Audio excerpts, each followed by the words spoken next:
নাল এবং এমটি এই দুইটা টার্ম সম্পর্কে আপনাকে একদম ভালো মতো বুঝতে হবে, কারণ কোথায় নাল ইউজ করবেন এবং কোথায় এমটি ইউজ করবেন এটা না হলে আপনি বুঝতে পারবেন না।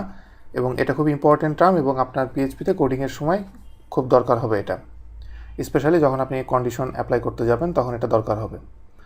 তো এখানে নাল জিনিসটা হলো যে এটা আসলে নাথিং। নাল নাল মিনস নাথিং, এবং এটা এটা কিন্তু এটার ভ্যালু কিন্তু জিরো না, not zero, not MT string, এবং এটার কোনো ভ্যালু নাই। তো এটা আপনাদেরকে আমি ভালো মতো আমি যদি বোঝাতে চাই, আমি এখানে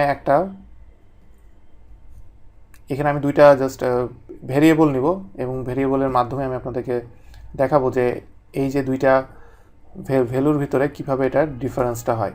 তো নাল লেখার স্টাইল NULL, এবং আপনি এটা কেস ইনসেনসিটিভ, আপনি ছোটো বড়ো দুইভাবে আপনি লিখতে পারবেন, কিন্তু স্ট্যান্ডার্ড ওয়ে হলো বড়োভাবে লেখা। তো বড়োভাবে লেখাই ভালো। তো প্রথমে যে আমি যেখানে ভ্যালুটা নিয়েছি, যে ভেরিয়েবল, প্রথমটা হলো নাল এবং দ্বিতীয়টা আমি নিয়েছি এটা হলো এমটি স্ট্রিং আমি নিয়েছি। এখন আমি জাস্ট চেক করব যে আমার এখানে সে কি শো করে। আমি যদি একো দিই, তা আমি প্রথমে ভেরিয়েবল 1 নেব এবং বিয়ার ট্যাগটা আমি অ্যাড করব। এটা দেওয়ার পরে আমি আরও দুইটা এখানে ভেরিয়েবল নেব, V2 এবং V3, এবং এইখানে আমি অবশ্যই এখানে যে জিনিসটা আমাকে চেক করতে হবে, ইজ নাল দিয়ে আমাকে এটা চেক করতে হবে যে এটা কি নাল কিনা। এটা আপনি এইভাবে আপনি লিখতে পারবেন, এইভাবে লিখে আপনি চেক করতে পারেন, এবং একই জিনিস আমি প্রত্যেকটার জন্যই আমাকে চেক করতে হবে। তো আমি এটাকে সেভ করলাম। সেভ করে এখন আমি দেখব যে আমি ভেরিয়েবল 1 2 ভ্যালু দিয়েছি, 3 ভ্যালু দেই নাই, তো এটার জন্য সে আমাকে কি দেখায় সেটা আমরা দেখব। এখানে আমি এটাকে সেভ করেছি, আমি ডান দিকে যদি রিফ্রেশ দেই তাহলে এখানে কি দেখায়। তো এখানে প্রথম যে ভ্যালুটা দেখাচ্ছে, আচ্ছা আমি এখানে আপনাদের বোঝার সুবিধার্থে আমি আরেকটা জিনিস আমি অ্যাড করি, V1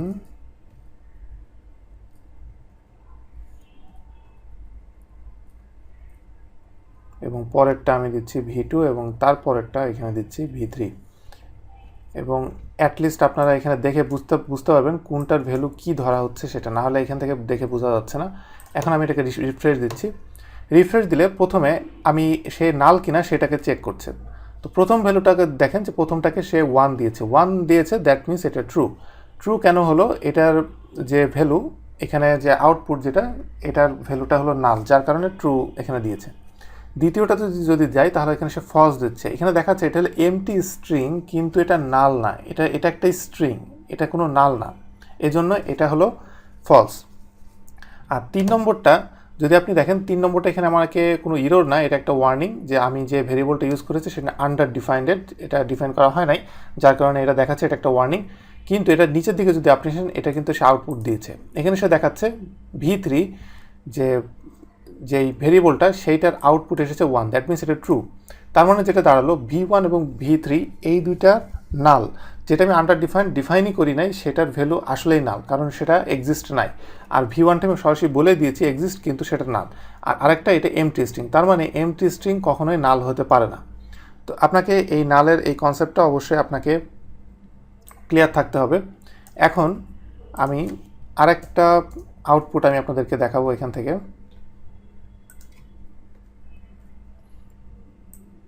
এখানে যেটা নেব ইজ সেট।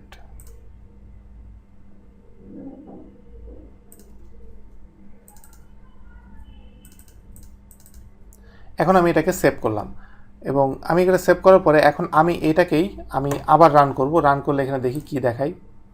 রান করলে এটার সাথে এটার পরে আরও, আচ্ছা এখানে আরেকটা ট্যাগ অ্যাড করে দিই তাহলে বুঝতে সুবিধা হবে। এখানে একটা লাইন দেখাচ্ছে।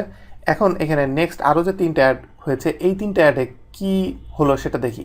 V1 বলছে V1টা কি সেট, এখানে V1টা নাল, দ্যাট মিনস এটা সেট না, এটার কোনো ভ্যালু বা জিরো বা এমটি স্ট্রিং কিছুই নাই।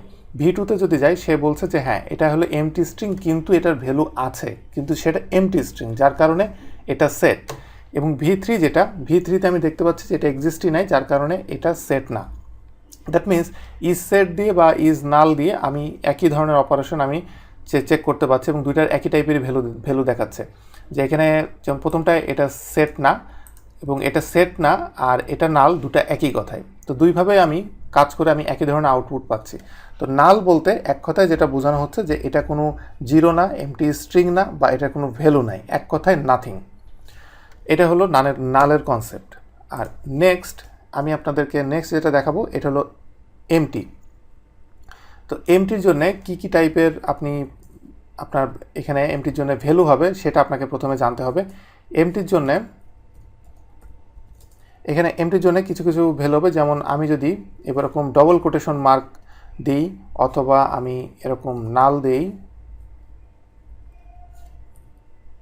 নাল, অথবা 0, অথবা 0.0, অথবা ডবল কোটেশন মার্কের ভিতরে 0, অথবা ফলস, অথবা অ্যারে, এই যে আমি যতগুলো ভ্যালু দিলাম এইখানে এই ধরনের কোনো ভ্যালু, এই 1, 2, 3, 4, 5, 6, 7, এই 7টার ভিতরে যে কোনো ভ্যালুই যদি সে পায় সেটাকে সে এমটি হিসেবে কাউন্ট করবে।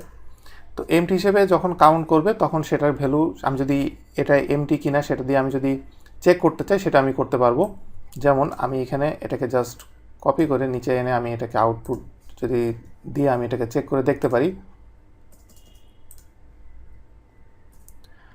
যেমন এখানে পরের 3টা যে আমি এখানে আনলাম, এই 3টার জন্য আমি এটা এমটি কিনা সেটা আমি যদি চেক করতে চাই, empty এমটি যে ফাংশনটা, এমটি ফাংশনটা এখানে দিতে হবে। এমটি ফাংশন দিলাম এবং এখানে ভেরিয়েবল 3 যেহেতু এক্সিস্ট নাই, ভেরিয়েবল 3টা আমি এখান থেকে এক্সিস্ট করিয়ে দিলাম এবং এটার ভ্যালু আমি 0 দিলাম, কিন্তু সেটা স্ট্রিংয়ের ভিতরে দেওয়ার পরে এখন এটা কি আউটপুট দেখায় সেটা আমরা দেখি।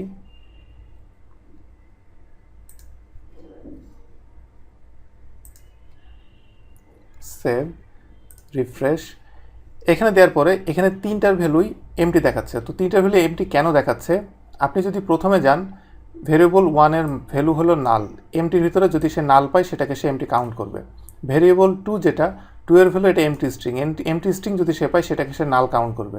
ভেরিয়েবল 3 যেটা, এটার ভ্যালু আমি স্ট্রিংয়ের ভিতরেই দিয়েছি কিন্তু 0, দেওয়ার পরেও সেটাকে নাল কাউন্ট করবে। এবং এছাড়া যদি 0 বা 0.0 অথবা ফলস অথবা এমটি অ্যারে যদি দেখে তাহলে এই সবগুলোকেই সে এমটি হিসেবে কাউন্ট করবে। দ্যাট মিনস এমটি বলতে যেটা বোঝানো হচ্ছে যে এমটির ভিতরে একটা কিছু জিনিস আছে বা কিছু ভ্যালু আছে যেইগুলোকে সে এমটি, দ্যাট মিনস ওটার জন্য একটা জায়গা আছে কিন্তু ওইটা একটা এমটি জায়গা, কিন্তু ওটার একটা ভ্যালু আছে। কিন্তু নাল বলতে একেবারে টোটালি বোঝানো হচ্ছে নাল। আশা করি নাল এবং এমটি এই দুটার ডিফারেন্সটা আপনার কাছে একদম পুরো ক্লিয়ার হয়ে গিয়েছে।